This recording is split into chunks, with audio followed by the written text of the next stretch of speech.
L'Abbé Prévost, Histoire du chevalier d'Aigrieux et de Manon Lescaut. Suite de la première partie. Je passai la nuit et le jour suivant dans cette situation. Je refusai la nourriture qu'on m'apporta le lendemain. Mon père vint me voir l'après-midi. Il eut la bonté de flatter mes peines par les plus douces consolations. Il m'ordonna si absolument de manger quelque chose que je le fis par respect pour ses ordres. Quelques jours se passèrent, pendant lesquels je ne pris rien qu'en sa présence et pour lui obéir. Il continuait toujours de m'apporter les raisons qui pouvaient me ramener au bon sens et m'inspirer du mépris pour l'infidèle Manon. Il est certain que je ne l'estimais plus. Comment aurais-je estimé la plus volage et la plus perfide de toutes les créatures? Mais son image, ces traits charmants que je portais au fond du cœur, y subsistaient toujours. Je le sentais bien. Je puis mourir, disais-je.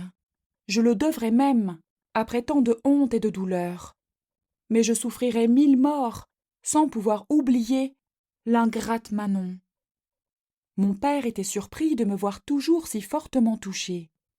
Il me connaissait des principes d'honneur, et ne pouvant douter que sa trahison ne me la fît mépriser, il s'imagina que ma constance venait moins de cette passion en particulier que d'un penchant général pour les femmes. Il s'attacha tellement à cette pensée que, ne consultant que sa tendre affection, il vint un jour m'en faire l'ouverture. « Chevalier, me dit-il, j'ai eu dessein, jusqu'à présent, de te faire porter la croix de Malte. Mais je vois que tes inclinations ne sont point tournées de ce côté-là. Tu aimes les jolies femmes. Je suis d'avis de t'en chercher une qui te plaise. Explique-moi naturellement ce que tu penses là-dessus. » Je lui répondis que je ne mettais plus de distinction entre les femmes, et qu'après le malheur qui venait de m'arriver, je les détestais toutes également. « Je t'en chercherai une, reprit mon père en souriant, qui ressemblera à Manon et qui sera plus fidèle. »« Ah, si vous avez quelque bonté pour moi, lui dis-je, c'est elle qu'il faut me rendre. Soyez sûr, mon cher père, qu'elle ne m'a point trahi. Elle n'est pas capable d'une si noire et si cruelle lâcheté. C'est le perfide B qui nous trompe, vous, elle et moi. Si vous saviez combien elle est tendre et sincère, si vous la connaissiez, vous l'aimeriez vous-même. »« Vous êtes un enfant, repartit mon père. Comment pouvez-vous vous aveugler jusqu'à ce point, après ce que je vous ai raconté d'elle? C'est elle-même qui vous a livré à votre frère. Vous devriez oublier jusqu'à son nom et profiter, si vous êtes sage, de l'indulgence que j'ai pour vous. » Je reconnaissais trop clairement qu'il avait raison. C'était un mouvement involontaire qui me faisait prendre ainsi le parti de mon infidèle. « Hélas, repris-je, après un moment de silence, il n'est que trop vrai que je suis le malheureux objet de la plus lâche de toutes les perfidies. Oui, continuai-je, en versant des larmes de dépit, je vois bien que je ne suis qu'un enfant. Ma crédulité ne leur coûtait guère à tromper. Mais je sais bien ce que j'ai à faire pour me venger. » Mon père voulut savoir quel était mon dessein. « J'irai à Paris, lui dis-je. Je mettrai le feu à la maison de B, et je le brûlerai tout vif avec la perfide Manon. » Cet emportement fit rire mon père, et ne servit qu'à me faire garder plus étroitement dans ma prison. J'y passai 6 mois entiers, pendant le premier desquels il y eut peu de changement dans mes dispositions. Tous mes sentiments n'étaient qu'une alternative perpétuelle de haine et d'amour, d'espérance ou de désespoir, selon l'idée sous laquelle Manon s'offrait à mon esprit.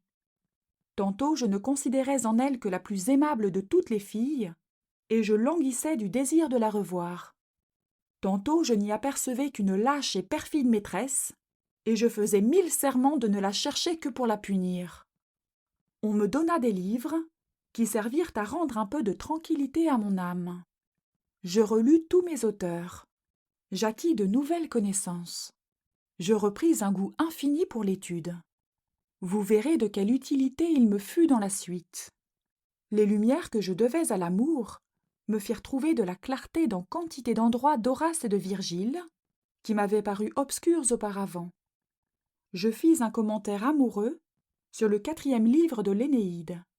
Je le destine à voir le jour, et je me flatte que le public en sera satisfait. Hélas, disais-je en le faisant, c'était un cœur tel que le mien, qu'il fallait à la fidèle Didon. Tiberge vint me voir un jour dans ma prison. Je fus surpris du transport avec lequel il m'embrassa. Je n'avais point encore eu de preuve de son affection, qui puisse me la faire regarder autrement que comme une simple amitié de collège, telle qu'elle se forme entre deux jeunes gens qui sont à peu près du même âge. Je le trouvai si changé et si formé, depuis 5 ou 6 mois que j'avais passé sans le voir, que sa figure et le ton de son discours m'inspirèrent du respect. Il me parla en conseiller sage plutôt qu'en ami d'école. Il plaignit l'égarement où j'étais tombé. Il me félicita de ma guérison, qu'il croyait avancée. Enfin, il m'exhorta à profiter de cette erreur de jeunesse pour ouvrir les yeux sur la vanité des plaisirs. Je le regardai avec étonnement. Il s'en aperçut. « Mon cher chevalier, me dit-il, je ne vous dis rien qui ne soit solidement vrai et dont je ne me sois convaincu par un sérieux examen. J'avais autant de penchant que vous vers la volupté, mais le ciel m'avait donné, en même temps, du goût pour la vertu.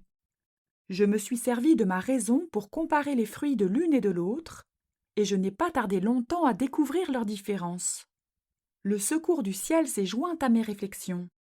J'ai conçu pour le monde un mépris auquel il n'y a rien d'égal. Devineriez-vous ce qui m'y retient, ajouta-t-il, et ce qui m'empêche de courir à la solitude?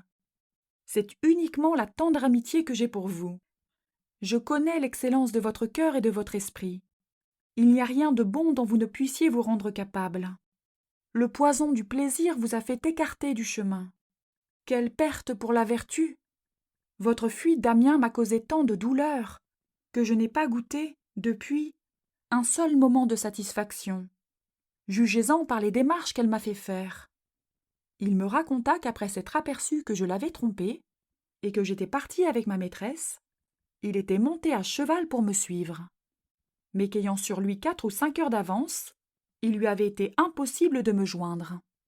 Qu'il était arrivé néanmoins à Saint-Denis 1 demi-heure après mon départ.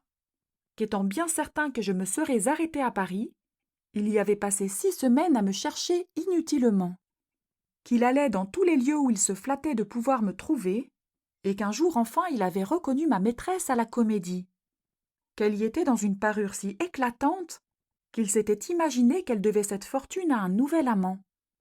Qu'il avait suivi son carrosse jusqu'à sa maison, et qu'il avait appris d'un domestique qu'elle était entretenue par les libéralités de M. B. Je ne m'arrêtai point là, continua-t-il. J'y retournai le lendemain pour apprendre d'elle-même ce que vous étiez devenu.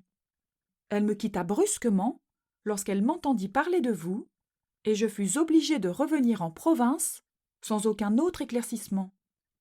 J'y appris votre aventure et la consternation extrême qu'elle vous a causée. Mais je n'ai pas voulu vous voir sans être assuré de vous trouver plus tranquille. Vous avez donc vu Manon, lui répondis-je en soupirant. Hélas, vous êtes plus heureux que moi, qui suis condamné à ne la revoir jamais. Il me fit des reproches de ce soupir, qui marquait encore de la faiblesse pour elle. Il me flatta si adroitement sur la bonté de mon caractère et sur mes inclinations, qu'il me fit naître, dès cette première visite, une forte envie de renoncer comme lui à tous les plaisirs du siècle, pour entrer dans l'état ecclésiastique.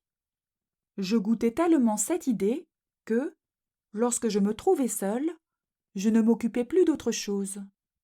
Je me rappelai les discours de monsieur l'évêque d'Amiens, qui m'avait donné le même conseil, et les présages heureux qu'il avait formés en ma faveur, s'il m'arrivait d'embrasser ce parti. La piété se mêla aussi dans mes considérations. Je mènerai une vie sage et chrétienne, disais-je. Je m'occuperai de l'étude et de la religion, qui ne me permettront point de penser aux dangereux plaisirs de l'amour. Je mépriserai ce que le commun des hommes admire, et comme je sens assez que mon cœur ne désirera que ce qu'il estime, j'aurai aussi peu d'inquiétude que de désir. Je formai là-dessus, d'avance, un système de vie paisible et solitaire. J'y faisais entrer une maison écartée, avec un petit bois et un ruisseau d'eau douce au bout du jardin, une bibliothèque composée de livres choisis, un petit nombre d'amis vertueux et de bon sens, une table propre, mais frugale et modérée. J'y joignais un commerce de lettres avec un ami qui ferait son séjour à Paris et qui m'informerait des nouvelles publiques, moins pour satisfaire ma curiosité que pour me faire un divertissement des folles agitations des hommes. Ne serais-je pas heureux, ajoutai-je, toutes mes prétentions ne seront-elles point remplies?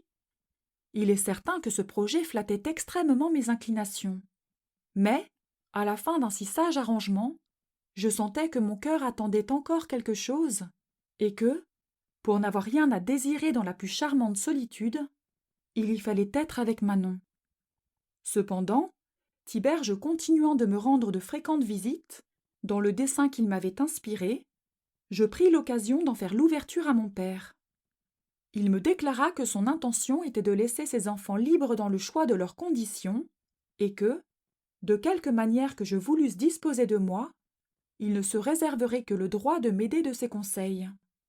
Il m'en donna de fort sages, qui tendaient moins à me dégoûter de mon projet qu'à me le faire embrasser avec connaissance.